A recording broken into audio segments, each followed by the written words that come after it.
आज हम लोग क्लास 10th के अर्थशास्त्र शुरू करने वाले हैं। क्लास 10th के जो अर्थशास्त्र है उसका पहला चैप्टर के नाम है अर्थव्यवस्था एवं उसके विकास का इतिहास।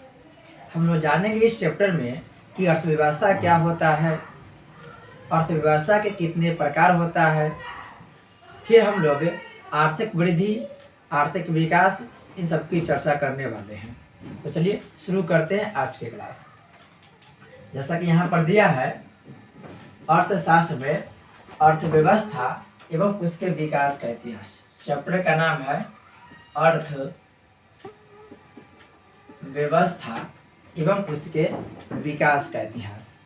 तो पहले आप लोग अर्थव्यवस्था न समझ करके आप लोग भारत के कुछ इतिहास के बारे में जानिए। जैसा कि आप सब जानते हैं कि भारत 15 अगस्त 1947 को आज़ाद हुआ था और इससे पहले भारत ब्रिटिश का गुलाम था और इस गुलामी के समय में भारत बहुत बड़ा शोषण के शिकार हुआ था।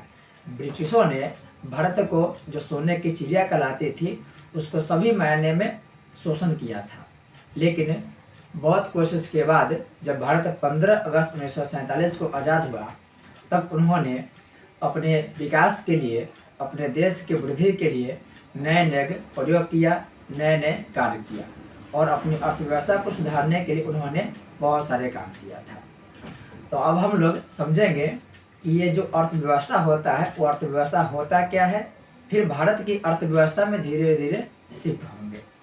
अर्थव्यवस्था के पहले आपको यह जानना जरूरी होगा कि आर्थिक क्रिया किसे कहते हैं, क्योंकि जब आर्थिक क्रिया समझेंगे तब अर्थव्यवस्था आपको सही से समझ में आएगा। तो सबसे पहले हम लोग जानेंगे कि आर्थिक क्रिया क्या होता है और आर्थिक क्रिया के बाद अर्थव्यवस्था को समझेंगे। तो देखिए, एक होता है आर्थिक क्रिया। आर्थिक क्रिया जैसे हम लोग देखते हैं दैनिक जीवन में अपने कि बहुत सारे लोग अलग अलग तरह के कार्य कर रहे हैं।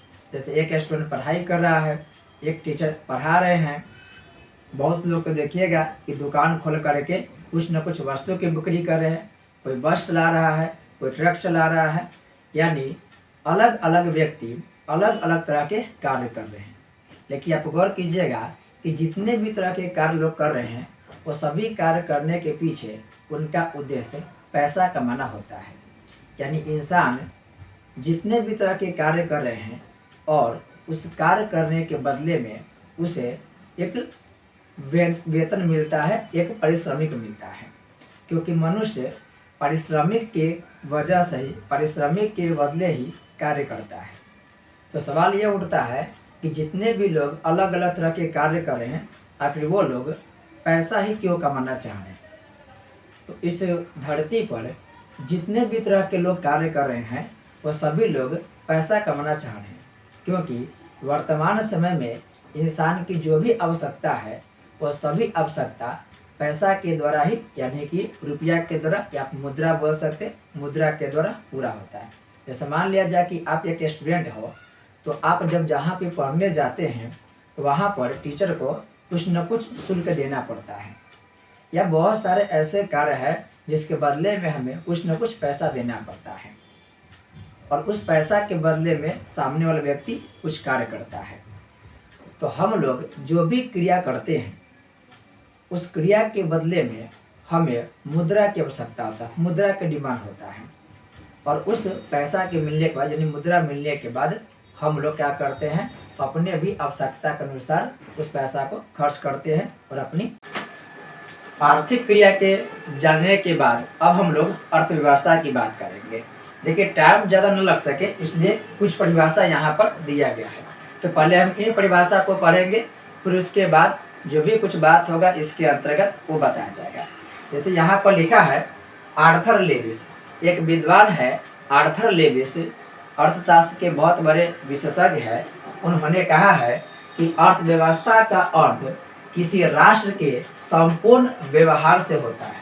ध्यान रखिएगा, अर्थव्यवस्था का अर्थ किसी राष्ट्र के संपूर्ण व्यवहार से होता है जिसके आधार पर मानवीय आवश्यकताओं की संतुष्टि के लिए मानवीय आवश्यकताओं की संतुष्टि के लिए वह अपने संसाधनों का प्रयोग करता है। ये प्रोफेसर आर्थर लेविस का परिभाषा दिया गया है। एक और व्यक्ति थे जिनका नाम है प्रोफेसर ब्राउन।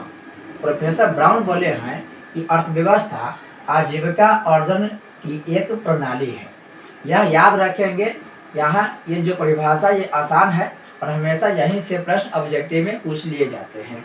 प्रोफेसर ब्राउन ने कहा है कि अर्थव्यवस्था आजीविका अर्जन की एक प्रणाली है। अब ध्यान से सुनेंगे आप। ये क्या भी बताया है कि मनुष्य अपनी इच्छा को पूरा करने के लिए, मनुष्य के पास बहुत सारी इच्छाएं हैं, बहुत सारी आवश्यकताएं हैं, तो वो आवश्यकता कैसे पूरा होगा? तो वो आवश्यकता मुद्रा के द्वारा यानी कि पैसा के द्वारा पूरा होने वाला है। फिर ये पैसा मिलेगा कहाँ पर? तो ये पैसा उसे कुछ न कुछ आर्थिक क्रिया के बदले मिलेगा। तो मनुष्य क्या करता है? कोई ना कोई आर्थिक क्रिया करता है और उस आर्थिक क्रिया के बदले में उसे वेतन के रूप में पैसा मिलता है। फिर उस वेतन को लेकर के अपनी आवश्यकता को पूरा करता है। तो ये जो पूरा प्रक्रम चल रहा है, इसी प्रक्रम को अगर हम जोड़ दें तो उससे ही हम लोग अर्थव्यवस्था बोल देते हैं। यानी सीधा से एक लाइन में यहाँ पर परिभाषा जो दिया है कि अर्थव्यवस्था जो है वो आजीविका अर्जन करने की क्या है? एक प्रणाली है। अर्थव्यवस्था आजीविका अर्जन करने की क्या है? एक प्रणाली है। क्योंकि हमारे ज़िंदगी में जो भी क्रियाकलाप होता है, सभी क्रियाकलाप के जो योग है वही अर्थव्यवस्था कहलाता है। काम करने का तरीका अलग अलग है, लेकिन सभी क्रियाओं के पीछे उद्देश्य एक ही होता है, वह होता है पैसा कमाना, ताकि इसी पैसा से हम लोग क्या कर सके? अपनी आवश्यकता को पूरा कर सके। तो ये कुछ लंबा हो गया अर्थव्यवस्था पर ही। अब हम लोग कुछ अन्य बातों को जानेंगे। जैसे जो अर्थव्यवस्था होता है, अर्थव्यवस्था, इस अर्थव्यवस्था में हम लोग बांट देते हैं इसको 3 प्रकार में।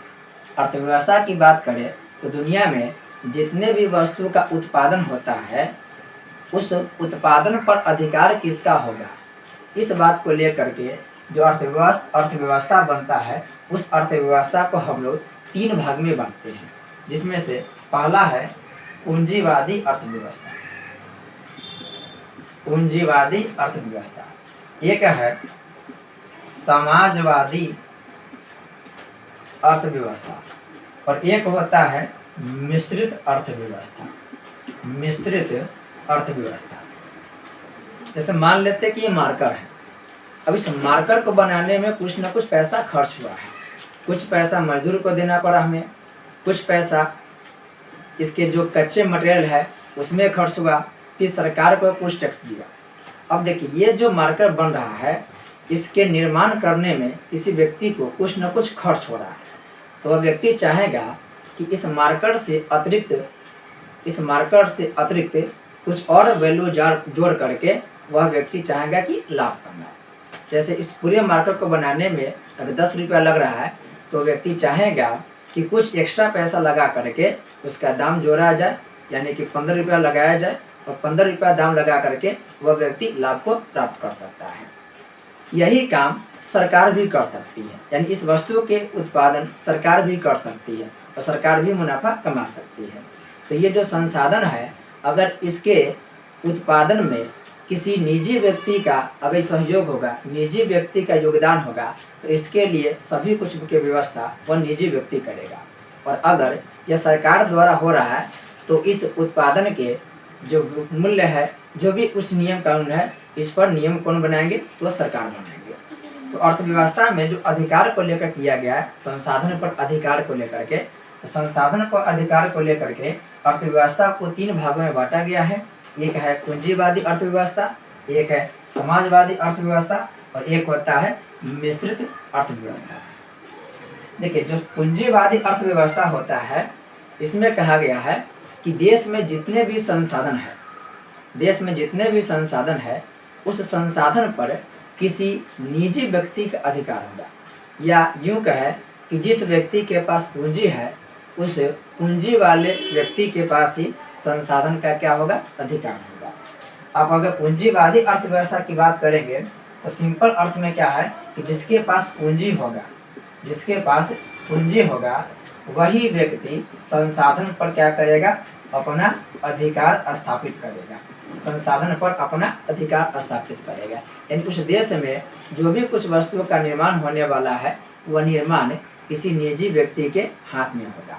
तो जब आप पूंजीवादी देश में जाएंगे तो आपको हर चीज़ प्राइवेट मिलेगा, यानी वह निजी व्यक्ति के अधिकार में मिलेगा। अगर बात करेंगे कि पूंजीवादी देश कौन कौन है, तो आपको सबसे प्रमुख नाम मिलेगा अमेरिका के। अमेरिका एक पूंजीवादी देश है। ठीक इसी तरह से फ्रांस देश भी क्या है, पूंजीवादी है। ठीक इस तरह से जापान की बात करें तो जापान पूंजीवादी है। इंग्लैंड देश की बात करें तो इंग्लैंड भी क्या है, पूंजीवादी है। यानी यहाँ पर जो भी संसाधन है उस संसाधनों पर किसी निजी व्यक्ति का क्या होगा, अधिकार होगा। आप एग्जाम्पल याद रखेंगे क्योंकि एग्जाम्पल से प्रश्न पूछे जाते हैं। आपसे पूछा जाएगा कि बताइए अमेरिका में किस प्रकार की अर्थव्यवस्था है, तो अमेरिका में पूंजीवादी अर्थव्यवस्था है। और यहाँ पर जब जाएंगे आप तो पाएंगे कि यहाँ पर जो स्कूल है, कॉलेज है, हॉस्पिटल है, बैंक है, जो भी परिवहन की सुविधा है जैसे कि बस हो गया और भी जो भी संसाधन है तो सभी संसाधन पर किसी निजी व्यक्ति का अधिकार होगा, न कि किसी सरकारी व्यक्ति का। फिर अगला बात है समाजवादी। यह अर्थव्यवस्था क्या है, समाजवादी। समाजवादी अर्थव्यवस्था के बारे में कहा गया है कि यह एक ऐसा अर्थव्यवस्था है जिसमें संसाधन पर सरकार का अधिकार होगा, सरकार का अधिकार होगा और सरकार उस संसाधन का प्रयोग जनता की भलाई के लिए करेगा, जनता के भलाई के लिए करेगा। समाजवादी अर्थव्यवस्था वह अर्थव्यवस्था है जिसमें देश के सभी संसाधनों पर सरकार का अधिकार होता है और सरकार उन संसाधनों का प्रयोग जनता के भलाई के लिए करेगा। आपसे एग्जाम्पल पूछता है तो याद रखेंगे, दुनिया में सबसे पहले समाजवादी अर्थव्यवस्था रूस ने अपनाया था और रूस के साथ साथ चीन भी समाजवादी देश है। ठीक इस तरह से आपको जो उत्तरी कोरिया जानते हैं, उत्तरी कोरिया भी समाजवादी देश है। इसके साथ साथ वियतनाम देश भी समाजवादी है। लेकिन समाजवादी के जब भी प्रश्न पूछा जाएगा वह रूस से पूछा जाएगा कि सबसे पहले कौन देश था जो समाजवादी विचारधारा को अपनाया था। आंसर होगा रूस देश। अब है तीसरा मिश्रित अर्थव्यवस्था में पूंजीवादी और समाजवादी दोनों का लक्षण है। यानी इस देश में जितने भी संसाधन है इस संसाधन पर सरकार का भी अधिकार होगा, साथ साथ किसी निजी व्यक्ति का क्या होगा, अधिकार होगा। यानी मिश्रित अर्थव्यवस्था वैसी अर्थव्यवस्था होता है जिसमें देश के संसाधन पर सरकार और निजी व्यक्ति दोनों का अधिकार होगा। बात करेंगे मिश्रित अर्थव्यवस्था कौन कौन देश में है, तो मिश्रित अर्थव्यवस्था के सबसे अच्छा और सबसे सुंदर एग्जाम्पल आपको भारत में मिलेगा। प्रश्न जब भी पूछा जाएगा आपसे भारत से ही पूछा जाएगा कि भारत में किस प्रकार की अर्थव्यवस्था है, तो इसका आंसर होगा मिश्रित अर्थव्यवस्था। यानी भारत में आप देखेंगे कि जो स्कूल है वह सरकारी स्कूल भी है और निजी स्कूल भी है। ठीक इसी तरीके से बात करेंगे बैंक के, तो सरकारी भी है और प्राइवेट यानी कि निजी भी है। अस्पताल की बात करेंगे तो अस्पताल कुछ सरकारी मिलेगा, कुछ निजी भी मिलेगा। बस देखिएगा तो बस भी कुछ निजी बस चल रहा है और कुछ सरकारी भी चल रहा है। यानी भारत में सरकार और निजी व्यक्ति दोनों का क्या है, सहयोग है, दोनों का सह अस्तित्व है।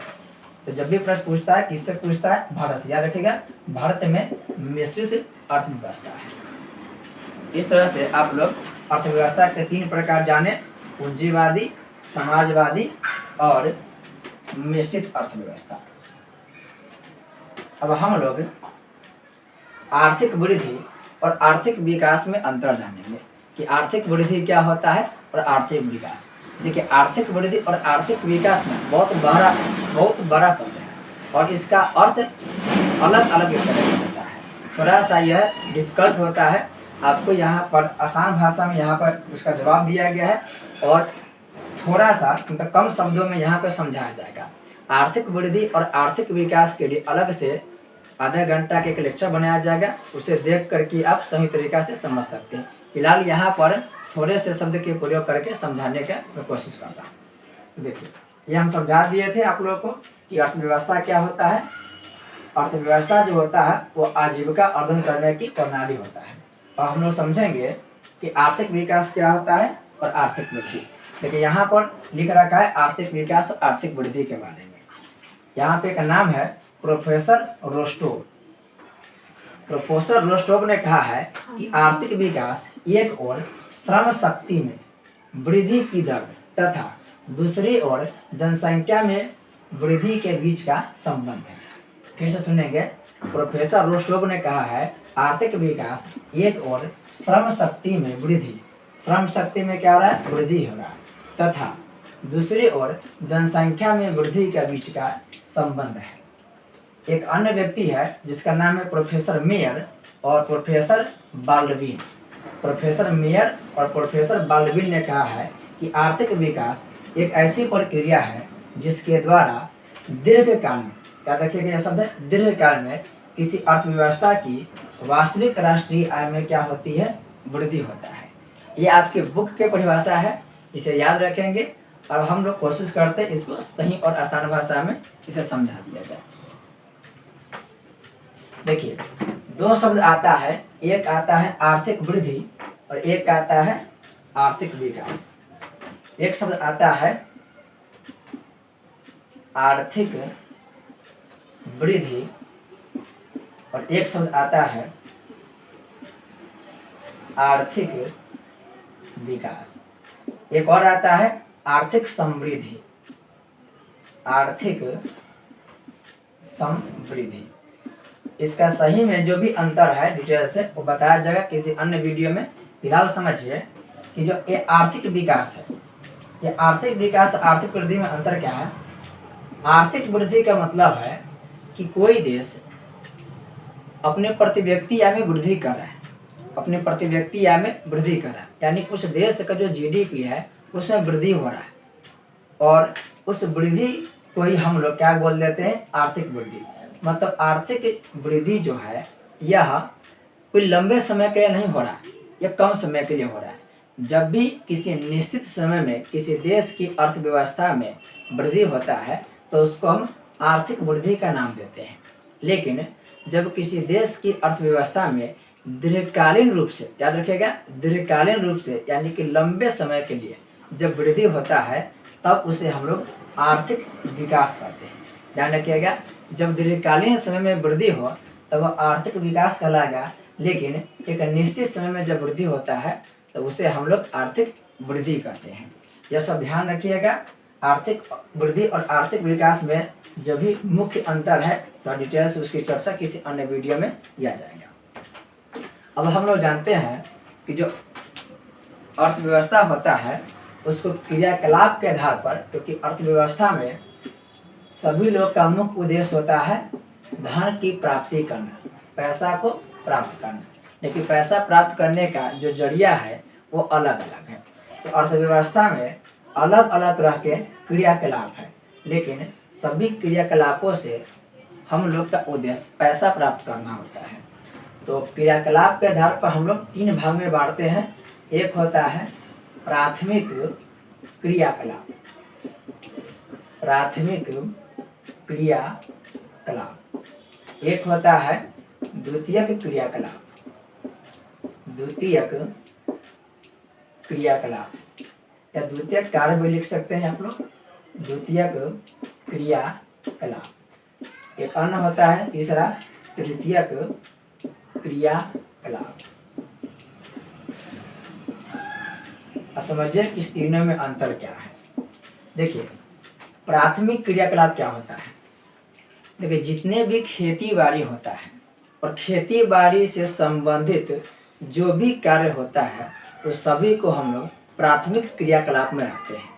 यानी प्राकृतिक रूप से हमें जो भी प्राप्त होता है, कच्चे रूप में हमें जो भी वस्तु प्राप्त होता है उस सबको हम लोग प्राथमिक क्रियाकलाप में रखते हैं।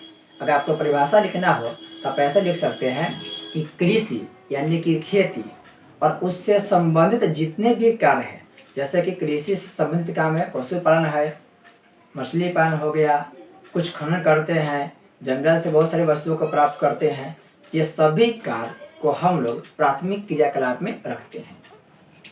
चूंकि कृषि से संबंधित क्रियाकलाप को हम रखते हैं प्राथमिक क्रियाकलाप में, इसलिए कभी कभी प्राथमिक क्रियाकलाप को कृषि क्रियाकलाप भी कहते हैं। कृषि और उससे संबंधित क्रियाकलाप को किस में रखेंगे? प्राथमिक क्रियाकलाप में।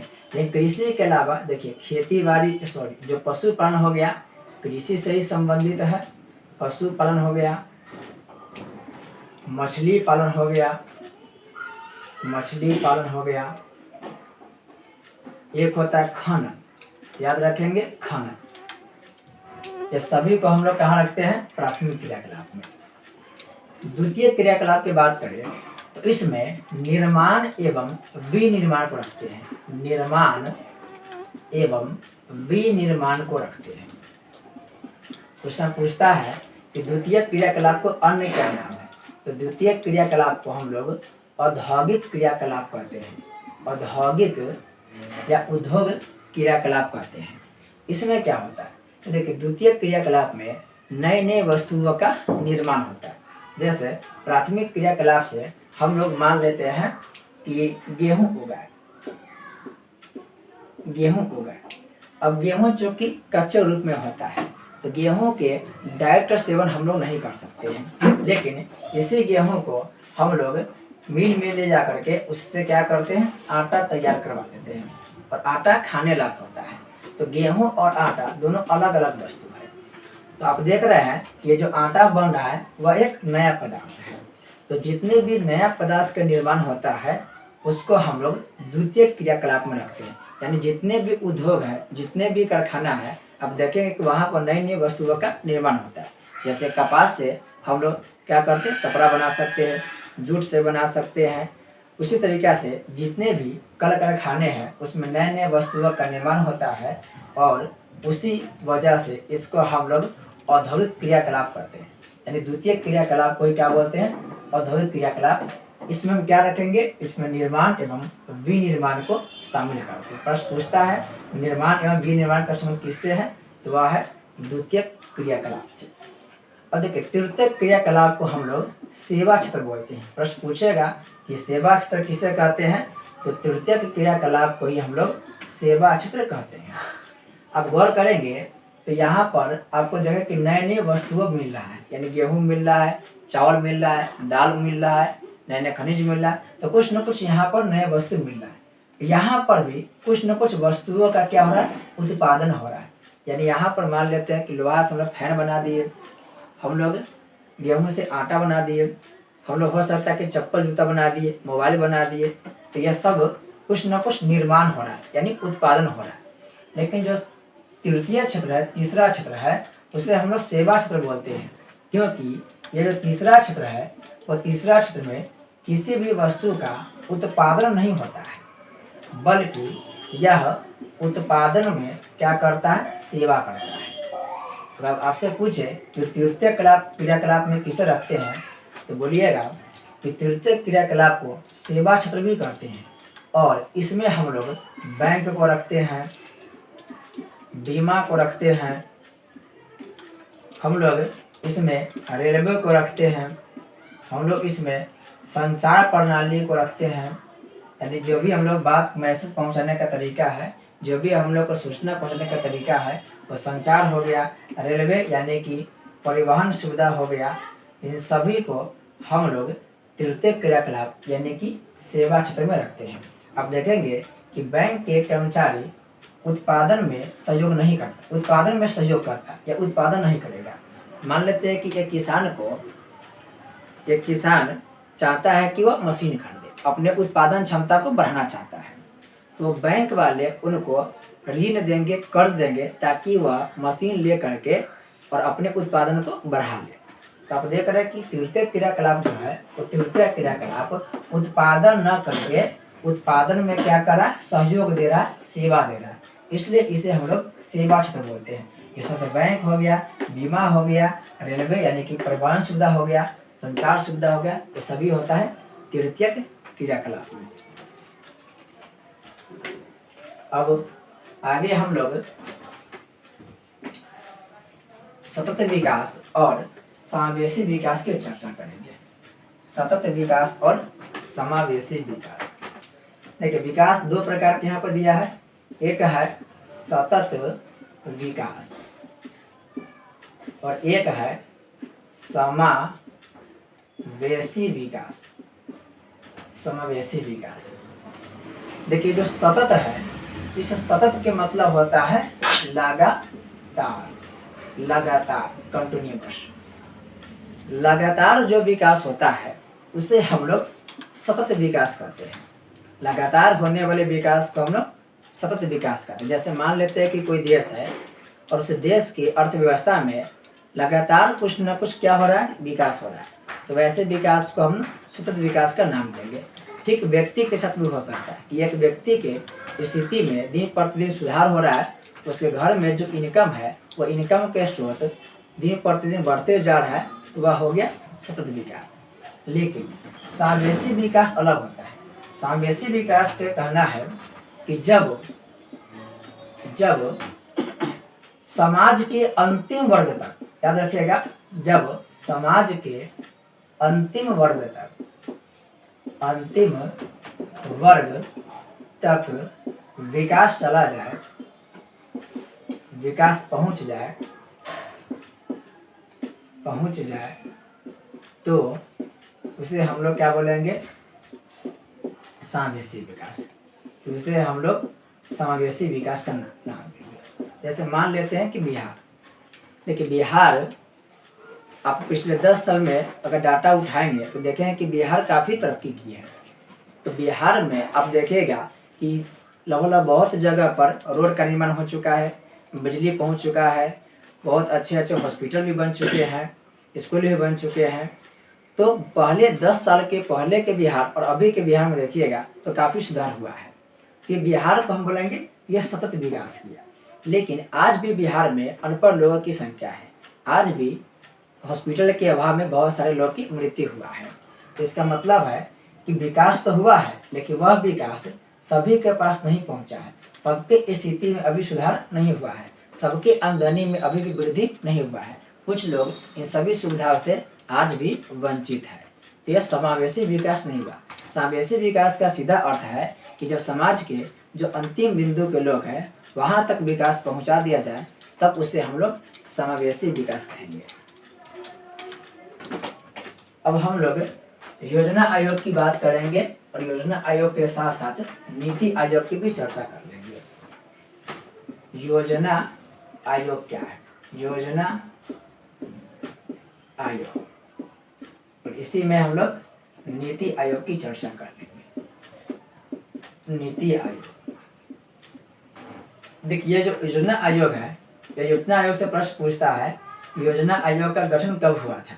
तो योजना आयोग का गठन 15 मार्च 1950 हुआ था। यह तिथि से प्रश्न पूछता है, लेकिन यह योजना आयोग वर्तमान में नहीं है। योजना आयोग को 2015 में ही समाप्त कर दिया गया, यानी 14 में घोषणा हुआ, 15 में समाप्त हो गया था।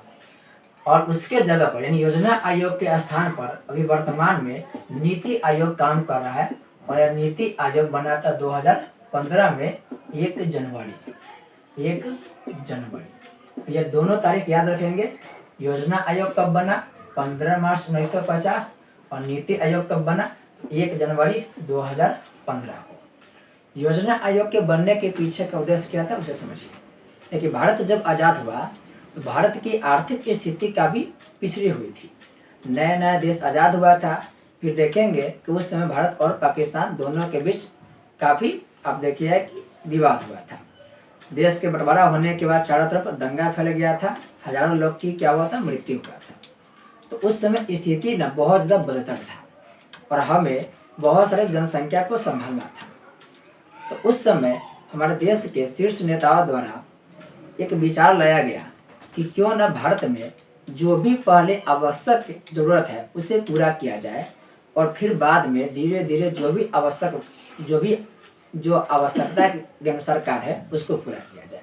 मतलब एक ऐसे संस्था का निर्माण करने के बाद कहा गया जिसमें पहले वह देखेगा कि सबसे जरूरी देश के लिए क्या है, देश की प्राथमिकता पहले क्या है, तो उस प्राथमिकता को ध्यान में रख करके हम कोई काम करेंगे, यानी योजनाबद्ध तरीके से कोई काम करेंगे। क्योंकि जब भी योजनाबद्ध तरीके से कोई कार्य होता है तो वह कार्य जल्दी होता है और उस कार्य को सफल होने की उम्मीद भी बहुत रहता है। तो हम लोग एक योजना के गठन किए, एक संस्था के निर्माण किया जिसका नाम दिया गया योजना आयोग। इस योजना आयोग का काम क्या था कि एक प्लान बना करके और देश के ज़रूरत को देखते हुए कि देश की पहले ज़रूरत क्या है, तो उस ज़रूरत को देख करके उसके अनुसार क्या करेंगे, कार्य करेंगे। और इसी योजना आयोग ने देश की ज़रूरत को समझा और 5 वर्ष के प्लान बनाया। 5 वर्ष के जब 5 वर्ष का प्लान बनाया तो उस प्लान के नाम दिया गया पंचवर्षीय योजना। पंचवर्षीय योजना। और पंचवर्षीय योजना का काम क्या था कि जो 5 वर्ष है, इस 5 वर्ष में हमें कुछ खास काम पर फोकस करना है और उसको फोकस करके सही तरीका से पूरा करना है और देश के आर्थिक विकास में वृद्धि करना है। तो चूंकि 5 वर्ष के लिए प्लान बना था, इसलिए इसका नाम दिया गया पंचवर्षीय योजना। भारत में पहला जो पंचवर्षीय योजना हुआ था उसकी शुरुआत हुआ था 1951 में। चूंकि 5 वर्ष के था इसलिए कब तक चलेगा, तो 1956 तक चलेगा। तो प्रथम पंचवर्षीय योजना शुरुआत हुआ था 1951 में, खत्म हुआ 1956 में। फिर बात करें दूसरी पंचवर्षीय योजना की, तो शुरुआत हुआ था 1956 में और समाप्त होगा 1961 में। फिर तीसरी पंचवर्षीय योजना की बात करें तो 61 में शुरुआत हुआ था और समाप्त हुआ था 66 में। आप ये 3 पंचवर्षीय योजना को ध्यान में रखेंगे। प्रथम 1951 से 56, दूसरा 56 से 61, तीसरा 61 से 66। 5 वर्ष की योजना था और प्लान के तहत यह काम करता था। लेकिन 2014-15 में क्या हुआ, 2014 में ही यानी लास्ट, जब 2014 के दिसंबर लास्ट में योजना आयोग को समाप्त करने की घोषणा मोदी जी द्वारा किया गया। भारत के जो माननीय प्रधानमंत्री मोदी जी, उन्होंने कहा कि योजना आयोग अपने कार्य को करने में सफल नहीं रहा, इसलिए इसे समाप्त कर दिया जाए। हालांकि योजना आयोग की जगह पर ठीक वैसा ही एक योजना बना है जिसका नाम नीति आयोग दिया गया। तो योजना आयोग का समाप्त करके नीति आयोग बना और यह आयोग कब बना, 1 जनवरी 2015 में। ये ध्यान रखेंगे। आपसे प्रश्न पूछता है कि योजना आयोग को समाप्त करके वर्तमान में किस योजना को बनाया गया, तो वह होगा नीति आयोग। और बात करें नीति आयोग या योजना आयोग, तो नीति आयोग या योजना आयोग के जो पदेन अध्यक्ष होता है वह होता है भारत के प्रधानमंत्री। ध्यान रखेंगे। नीति आयोग के अगर पूछे कि पदेन अध्यक्ष कौन है, तो नीति आयोग के जो अध्यक्ष है, पदेन अध्यक्ष, वह है भारत के प्रधानमंत्री, यानी वर्तमान समय में नरेंद्र मोदी नीति आयोग के अध्यक्ष हैं। अब हम लोग प्लान जैसे नियोजन तो पढ़ लिए। एक है यहाँ पर राष्ट्रीय विकास परिषद, एक संस्था से सिर्फ नाम आप याद रखेंगे, चर्चा अगले वीडियो में किया जाएगा। राष्ट्रीय विकास परिषद, देखिए नाम है राष्ट्रीय विकास परिषद, तो कहीं ना कहीं इसका संबंध क्या होगा, विकास से होगा। आप सब ये प्लान याद रखिएगा कि जो राष्ट्रीय विकास परिषद है, ये राष्ट्रीय विकास परिषद 1952 ईस्वी में बना था। बस आप तारीख ध्यान रखेंगे, तारीख से ही प्रश्न पूछे जाते हैं।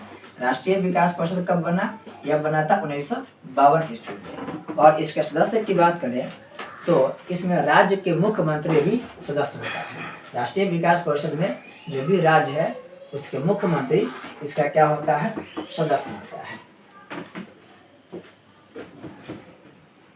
अब हम लोग पढ़ेंगे HDI। HDI की फुल फॉर्म होता है ह्यूमन डेवलपमेंट इंडेक्स। ध्यान रखेंगे, ह्यूमन डेवलपमेंट इंडेक्स। यह एक सूचकांक है, इंडेक्स है। इंडेक्स में क्या होता है, जैसे आप जो एग्जाम देते हैं उस एग्जाम में अलग अलग विषय होते हैं और प्रत्येक विषय के, जैसे आप 10th के एग्जाम्पल ले लें, जैसे 10th के एग्जाम आप लोग दीजिएगा लगभग 600 के, लेकिन काउंट होता है 500 में। इंग्लिश का तो है नहीं मानता। तो 10th के जब एग्जाम देते हैं 500 के, इसमें देखते होइएगा कि सभी प्रश्नों के जो अंक बराबर है। जैसे मैथ हो गया 100 नंबर, साइंस हो गया, SST हो गया, संस्कृत हो गया, हिंदी हो गया, सब 100 नंबर के हैं। 100 नंबर के सब हैं, यानी कुल 500 है। तो आप जब एग्जाम देते हैं तो आपको जिसमें भी सबसे ज़्यादा प्रश्न मिला है उससे मतलब नहीं रहता है। अगर सभी सब्जेक्ट से बराबर अगर मिला है तो उस आधार पर आप एक रिपोर्ट तैयार करते हैं। जैसे मान लेते हैं कि कोई ए नाम के स्टूडेंट है और कोई बी नाम के स्टूडेंट है। ए नाम के स्टूडेंट सभी में 67 अंक प्राप्त किया, 67 अंक प्राप्त कर रहा है। अब देखेंगे कि सभी में इनका 67 अंक प्राप्त हुआ और टोटल अंक की बात करें तो इनका 300 अंक आता है। उसे मान लेते हैं कि दो ऐसा स्टूडेंट है, बी ऐसा स्टूडेंट है जो मैथ में 90 लाया, साइंस में 90 लाया, लेकिन बाकी विषय में वह एवरेज प्रदर्शन करता है, एवरेज। तब पाएंगे कि ये जो स्टूडेंट है वह कहीं ना कहीं कुछ कमी कर रहा है। कुछ कमी करने का मतलब है कि बाकी दो चीज़ तो उनका ठीक है, लेकिन बाकी विषय के प्रति इनका देखिएगा तो स्थिति बेहद चिंताजनक है। तो इनका जब रिपोर्ट तैयार होगा तो उस रिपोर्ट में ये पीछे रखे जाएंगे, क्योंकि इनका स्थिति सम्मानजनक नहीं माना जाएगा। दो सब्जेक्ट के अच्छा होने से कहीं पर भी ये अच्छा स्टूडेंट कैटेगरी में नहीं शामिल होंगे। तो इसके लिए करना क्या है कि जितने भी विषय हैं तो सभी विषय पर बराबर मार्क्स लाएंगे। अगर सही मार्क्स लाएंगे तभी जो सूची बनेगा, जो इंडेक्स बनेगा, उस इंडेक्स में इनका स्थान आगे होगा। जैसे रोल नंबर जैसे मिला सकते हैं कि रोल नंबर उनका फर्स्ट या सेकेंड होगा। अब हम बात करते हैं एसडीआई पर। पहले फुल फॉर्म पूछता है। एसडीआई के फुल फॉर्म हो गया ह्यूमन डेवलपमेंट इंडेक्स। अब यह एक क्या होता है, एक सूची होता है, यह सूची होता है। और सूची में क्या होता है, जैसे कि लिस्ट है, एक सूची है, इसमें 1 2 3 4 करते बहुत सारे देश के नाम लिखा होता है। बहुत सारे जो देश है उसी देश के सूची जारी होता है। सूची जारी होता है किन आधार पर समझिएगा। देखिए एक संस्था है जिसका नाम है UNDP। आप नाम सुने होइएगा, यूनाइटेड नेशन, यूनाइटेड नेशन। तो यूनाइटेड नेशन जो 1945 से बना था, यह संस्था के अंतर्गत ये संस्था काम करती है। यानी कि UNDP एक संस्था है। UNDP यूनाइटेड नेशन के अंडर में काम करने वाला क्या है, एक संस्था है। इसके फुल फॉर्म की बात करें तो इसका फुल फॉर्म है यूनाइटेड नेशन डेवलपमेंट प्रोग्राम। फिर से सुनेंगे, यूनाइटेड नेशन डेवलपमेंट प्रोग्राम। और यही UNDP विश्व के सभी देशों को या जो भी देश शामिल है उसके क्या करता है, एक लिस्ट जारी करता है, एक सूची जारी करता है। अब ये सूची किस आधार पर जारी होता है, यह सूची 3 बात को आधार मान के जारी किया जाता है। एक होता है प्रति व्यक्ति आय, प्रति व्यक्ति आय। एक होता है साक्षरता दर, साक्षरता दर। और एक होता है जीवन प्रत्याशा, जीवन प्रत्याशा। यह प्रश्न पूछा जाता है कि बताइए HDI यानी कि ह्यूमन डेवलपमेंट इंडेक्स, इसको हिंदी में बोलते हैं मानव विकास सूचकांक, मानव विकास सूचकांक। HDI का फुल फॉर्म हो गया मानव विकास सूचकांक। ये मानव विकास 3 बात को आधार में लेकर के जारी होता है। पहला है प्रति व्यक्ति आय, दूसरा साक्षरता दर और तीसरा है जीवन प्रत्याशा। प्रति व्यक्ति आय का मतलब क्या होता है समझिए। जैसे कोई भी देश है तो उस देश में जितने भी लोग हैं वो कितने रुपए कमा रहे हैं, कितना पैसा कमा रहे हैं। तो देश में जितने भी लोग जो भी पैसा कमा रहे हैं उस देश की आमदनी को हम भाग कर देंगे देश के कुल जनसंख्या से। ध्यान रखिएगा, देश के कुल आमदनी को भाग करेंगे देश की कुल जनसंख्या के साथ, और भाग करने के बाद जो भागफल प्राप्त होगा वही प्रति व्यक्ति आय कहलाएगा। मान लेते हैं कि कोई देश के कुल इनकम है 10 लाख और उस देश के मान लेते हैं जनसंख्या है 10 व्यक्ति है और पूरे देश की इनकम की बात करें तो हो गया 10 लाख। तो क्या होगा, दोनों को भाग देंगे। भाग देने में पार है, ये जो भागफल निकल रहा है 1000 रुपया हो रहा है। तो ये 1000 रुपया क्या है, प्रति व्यक्ति आय। यानी प्रत्येक व्यक्ति के हिस्से में कितना आएगा, ये 1000 रुपये आएंगे। तो होता है प्रति व्यक्ति आय। हम ये सब बताया देंगे। फिलहाल अभी समझिए ये 3 आधार लेकर के HDI यानी कि मानव विकास सूचकांक जारी होता है। अब आप देखिएगा मानव विकास सूचकांक में तो आपको सबसे ऊपर का जो देश मिलेगा वह मिलेगा नॉर्वे। मानव विकास सूचकांक में सबसे ऊपर कौन है? सबसे अच्छा जो देश है वह है नॉर्वे। अब बात करें भारत के, तो हमेशा रैंकिंग बदलते रहता है, लेकिन फिलहाल समझिए कि भारत का जो स्थान है वह है 132वां। 132वां का मतलब हुआ कि भारत जो देश है वह 131 देश से खराब स्थिति में, 131 देश से पीछे है। अब जैसे इसमें आप देखते हैं कि जो 3 आधार है, इस 3 आधार में सबसे आगे नॉर्वे है। देखिए, प्रति व्यक्ति आय की बात कीजिएगा तो बहुत ऐसा देश मिलेगा जैसे कुवैत मिले, अमेरिका मिले, उसका बहुत सारे संपत्ति है, लेकिन केवल प्रति व्यक्ति आय के अच्छा होने से आप इस सूची में अच्छा नहीं हो सकते। आपको तीनों पर विशेष ध्यान देना पड़ेगा, तीनों अच्छा होना चाहिए। अब साक्षरता में देखिएगा तो साक्षरता में बहुत ऐसे देश है जो आगे हैं, लेकिन फिर भी बाजी कौन मारा? नॉर्वे। अगर जीवन प्रत्याशा की बात करें, मतलब जीवन प्रत्याशा का मतलब होता है कि उस देश में रहने लायक कैसा माहौल है, उस देश में जितने भी लोग रह रहे हैं उस लोग के स्वास्थ्य पर कितना ध्यान रखा जा रहा है, वो लोग किस तरीक़ा से किस माहौल में जी रहे हैं, यानी खुशहाल जीवन जी रहे हैं कि नहीं, वो होता है कि जीवन प्रत्याशा, यानी उनकी उम्र कितना है।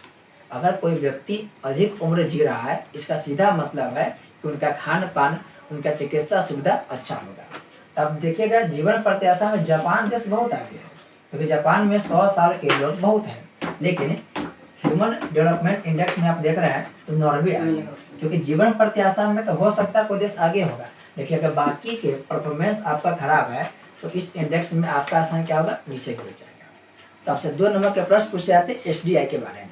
अगर जवाब लिखना हो तो आप ऐसे लिख सकते हैं कि HDI यानी कि मानव विकास सूचकांक एक सूची है, एक लिस्ट है जो UNDP के द्वारा, UNDP मतलब United Nation Development Programme, United Nation Development Programme, इनके द्वारा क्या होता है? जारी होता है।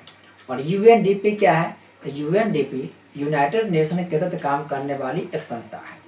मानव विकास सूचकांक 3 बातों को आधार मानकर तय करता है। एक होता है प्रति व्यक्ति आय, दूसरा होता है साक्षरता दर कि कितने वहाँ के लोग पढ़े लिखे, और तीसरा होता है जीवन प्रत्याशा। इन तीनों को आधार मान करके एक सूची जारी होता है जिसे हम लोग बोलते हैं HDI यानी कि मानव विकास सूचकांक, और इसमें नॉर्वे देश क्या है? बहुत आगे है। अब बात करें भारत के, तो रैंकिंग देखिए हमेशा बदलते रहता है। फिलहाल के लिए आप मान लीजिए कि भारत का स्थान 132वां है। आज से प्रश्न पूछेगा कि बताइए भारत के वह कौन पड़ोसी देश है जो मानव विकास सूचकांक में सबसे आगे है। तो वहाँ पर आप श्रीलंका टिक लगाएंगे, क्योंकि जिस समय आप अपने बुक की बात करेंगे तो आपके बुक के अकॉर्डिंग उस समय श्रीलंका की स्थिति बेहतर है। तो मानव विकास सूचकांक में सबसे आगे की बात करेंगे तो श्रीलंका टिक लगाइएगा। भारत की स्थिति नहीं पूछता है, लेकिन याद रखने के लिए रख सकते हैं 132वां स्थान भारत के है।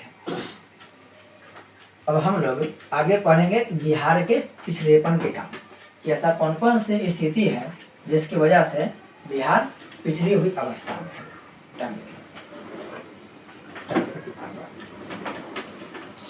बिहार के पिछड़ेपन के कारण, बिहार के 45 पिछड़ेपन के कारण,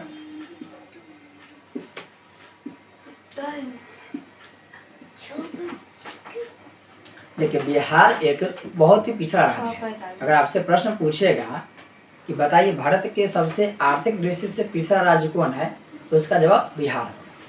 भारत में जितने भी राज्य हैं सबसे कम प्रति व्यक्ति बिहार में ही है, क्योंकि बिहार में देखिएगा तो ना तो सड़क की सुविधा है, वर्तमान समय में भी सड़क की कोई खास सुविधा नहीं है, विद्युत की भी सुविधा नहीं है। आप देखें कि यहाँ पे कल कारखाने की भी कमी है, शिक्षा में भी भयंकर कमी है। इस तरह से बिहार के बारे में कहा जाता है कि यह एक सबसे बीमारू राज्य में से एक राज्य है। यहाँ पर हम चर्चा करेंगे कि बिहार के पिछड़ेपन के कारण क्या है। बिहार पिछड़ा है वो तो ठीक है, लेकिन इसके पिछड़ेपन की वजह क्या है। तो देखिए कोई भी राज्य या देश अगर पिछड़े हुई स्थिति में है तो उसके पीछे एक नहीं बहुत सारे वजह होता है। हम सभी वजह पर चर्चा करेंगे। बिहार के पिछड़ेपन कारण क्या है, तो सबसे पहला अगर कारण बताना हो तो उसे बोल सकते हैं जनसंख्या। जनसंख्या बिहार में देखिएगा जनसंख्या तो बहुत ज़्यादा है, लगभग अभी की बात करें वर्तमान समय की तो लगभग 14 करोड़ के आसपास बिहार की जनसंख्या है। क्योंकि जनसंख्या इतना बड़ा है, लेकिन इस जनसंख्या को मेंटेन करने की सुविधा नहीं है। जनसंख्या होना ठीक बात है, लेकिन जनसंख्या के अगर मेंटेन नहीं हो रहा है तो वही जनसंख्या कभी कभी अवसाद बन जाती है। तो बिहार में जनसंख्या के दबाव क्या बहुत ज़्यादा है, और इन जनसंख्या में न तो अच्छा रोजगार मिल रहा है इन जनसंख्या को, न तो ठीक से खान पान मिल रहा है, और न ही अन्य सुविधाएँ मिल रही है, जिसकी वजह से बिहार में जो जनसंख्या है वो जनसंख्या एक तरीक़े से दबाव बन के उभरी है। तो जनसंख्या एक मेन वजह है बिहार के पिछड़ेपन के। ये आप याद रखिएगा कि बिहार के पिछड़ेपन के एक बहुत बड़ा कारण क्या है, जनसंख्या। दूसरे की बात करें तो यहाँ पर कल कारखाना की क्या है, कमी है। कारखानों की क्या है, कमी है। अब देखिए बिहार में अगर आप नजर दौड़ाएंगे तब गिने चुने कुछ कारखाना आपको मिलेगा। बिहार में चूंकि खनिज की कमी है, और खनिज की कमी होने की वजह से यहाँ पर कारखाने के विकास नहीं हो पाया है। तो जब यहाँ पे कारखाने के विकास नहीं होगा तो वहाँ पे प्रोडक्शन नहीं होगा, और जब प्रोडक्शन नहीं होगा तो वहाँ पर वस्तुएं के दाम सस्ता नहीं होगा। साथ ही साथ जब फैक्ट्री नहीं होगा तो वहाँ पर रोजगार की क्या होगा, कमी होगा। तो चूँकि बिहार में कारखाना की कमी है, इसलिए ना तो लोग को ठीक से रोजगार मिल पाता है, और न ही यहाँ पर वस्तुओं का क्या होता है, निर्माण होता है, जिसकी वजह से बिहार को आर्थिक रूप से पिछड़ा दर्जा में रखा गया है। सबसे एक प्रमुख कारण और माना जाता है बाढ़। अगर आपसे प्रश्न पूछेगा ऑब्जेक्टिव में कि बिहार के पिछड़ेपन के सबसे बड़ा कारण क्या है, तब जवाब देंगे बाढ़। बिहार के पिछड़ेपन के सबसे बड़ा कारण कौन होगा, बाढ़। अगर आप बिहार पर नजर दौड़ाएंगे, जैसे मान लेते हैं कि बिहार है, तब देखेंगे फिर से बिहार बनाते हैं।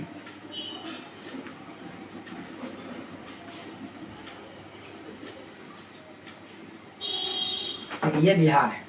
अब आप देखेंगे कि बिहार के बीचों बीच में गंगा नदी गुजर रही है, और ऊपर में यानी कि ऊपर में जो उत्तर दिशा है, उस उत्तर दिशा से बहुत सारी नदियाँ आ रही है। बहुत सारी नदियाँ आकर के कहाँ मिल रही है, ये मिल रही है गंगा नदी। बहुत सारी नदियाँ आके मिलती है, जिससे पढ़े हो जाएगा आप लोग, बूढ़ी गंडक है, घाघरा है, आप लोग बागमती के देखते हैं, फिर आप लोग कोसी देखते हैं, महानंदा देखते हैं, बहुत सारी नदी है। उसी में से एक नदी है कोसी नदी, और ये कोसी नदी हर साल बिहार में आकर के बाढ़ लाती है। हर साल, प्रत्येक साल इस नदी के द्वारा बाढ़ आता है, और इसके बाढ़ आने की वजह से इस क्षेत्र में कोई भी विकासात्मक कार्य हो नहीं पाता है। और भी नदियाँ बाढ़ लाती है, ऐसा नहीं किसी की है नदी, और भी नदियाँ क्या है, बाढ़ लाती है। तब देखें कि बिहार के जो उत्तरवर्ती क्षेत्र है, इस उत्तरवर्ती क्षेत्र में हमेशा बाढ़ का खतरा रहता है। क्योंकि बाढ़ के खतरा रहता है, इसलिए यहाँ पर सड़क के निर्माण, कारखाना के निर्माण ये सब हो नहीं पाता है। और दूसरी बात करें दक्षिणी बिहार की, तो दक्षिणी बिहार में हमेशा सूखा पड़ जाता है। तो दोनों तरह से प्राकृतिक आपदा से ग्रसित रहता है बिहार, इसलिए बिहार आर्थिक दृष्टि से क्या हो गया है, एक पिछड़ा राज्य बन गया है। अब अन्य राज्य के अन्य की बात कर सकते हैं, जैसे बिहार क्या है, बिहार जो है वह समुद्र से सटा हुआ नहीं है। किसी भी राज्य के व्यापार के लिए समुद्र भी एक बड़ा सहायक तत्व होता है। अगर कोई राज्य समुद्र से सीमा साझा कर रहा है तो उसको आयात निर्यात करने में सुविधा होती है, क्योंकि ट्रांसपोर्ट जब होता है, आयात निर्यात करते हैं तो बहुत ज़्यादा खर्च परिवहन पे खर्च होता है। लेकिन अगर समुद्र के रास्ते से व्यापार हो रहा है तो परिवहन पर जो खर्च है वो कम होता है। लेकिन बिहार समुद्र से सटा हुआ है नहीं, अतः कह सकते हैं कि कहीं ना कहीं ये भी एक भूमिका निभाती है। फिर है साक्षरता। साक्षरता देखिए, साक्षरता में सबसे पिछड़ा राज्य बिहार है, सबसे अनपढ़ राज्य में से बिहार राज्य आता है। तो साक्षरता यहाँ बहुत ही कम है। हम लोग आर्थिक रूप से भी पिछड़े हैं और साक्षरता के दृष्टि से भी पिछड़े हुए हैं, और साक्षरता के पिछड़ेपन की वजह से हम लोग कोई नए नए कार्य कर नहीं पाते, नए नए सेक्टर में हाथ नहीं लगा पाते हैं। तो साक्षरता की वजह से भी कहीं ना कहीं बिहार के पिछड़ापन झलकता है। तो आप 2-4 बात लिख करके उसे एक्सप्लेन कर सकते हैं, आपका एक दीर्घोत्तरीय आंसर तैयार हो जाएगा। फिर अगले वीडियो में आप लोग बताया जाएगा कि बिहार के विकास या जो ये समस्या है, इस समस्या को दूर कैसे कर सकते हैं। अगर बिहार को एक विकसित राज्य के श्रेणी में लाना है तो उसमें क्या कर सकते हैं। इसके लिए बहुत सारे बातें, जैसे कि ATM हो गया, debit card, credit card, core banking क्या होता है, बहुत सारे अभी भी इस चैप्टर के बाद बचा हुआ है। तो सभी बातों को हम लोग किसी अन्य वीडियो में देखेंगे। आपको यह वीडियो कैसा लगा इसकी प्रतिक्रिया आप लोग अवश्य देंगे। अगर आप लोग जो वीडियो देखते हैं, अगर आप देखें कि उसका साइज अगर छोटा होगा तो यूट्यूब पर जूम करने का ऑप्शन होता है, उसको जूम करके आप बड़े साइज में देख सकते हैं। कभी कभी क्या होता है कि बीच में आने पर परछाई द्वारा कुछ शब्द ढक जाता है और साफ साफ नहीं दिखाई देता है। तो आप क्या कर, जब जूम करके देखेंगे तो बड़ी आसानी से इन शब्दों को आप पढ़ सकते हैं। एक और आपसे सलाह है कि अगर आप चाहते हैं कि किसी अन्य टॉपिक पर कोई वीडियो बनाया जाए तो ये अपनी राय जरूर रखिएगा। नए नए टॉपिक पर भी वीडियो बनाने का जरूर प्रयास किया जाएगा और आपका सुझाव हमेशा स्वागत के योग्य बनेगा। आप लोग देखते रहिए, ये जितने भी लेक्चर ये सब देखते रहिए और जो भी अपनी प्रतिक्रिया होगा वो भी प्रतिक्रिया आप डाल सकते हैं। PDF भी आपको जल्दी दिया जाएगा। इंगटॉक इंग्लिश क्लासेस के नाम से ही टेलीग्राम चैनल है। अगर आप सर्च करेंगे इंगटॉक इंग्लिश क्लासेस तो वहाँ पर आप टेलीग्राम से जुड़ सकते हैं। वहाँ पर कुछ PDF प्रोवाइड किया जाएगा। बाकी आप लोगों को PDF के अगर जो टेलीग्राम का लिंक होता है उससे भी आपको वहाँ पर दे दिया जाएगा। वीडियो के साथ ही उस लिंक पर क्लिक करके टेलीग्राम पर जुड़ सकते हैं। वीडियो को आप लोग को वीडियो पूरा देखने के लिए आपका बहुत धन्यवाद।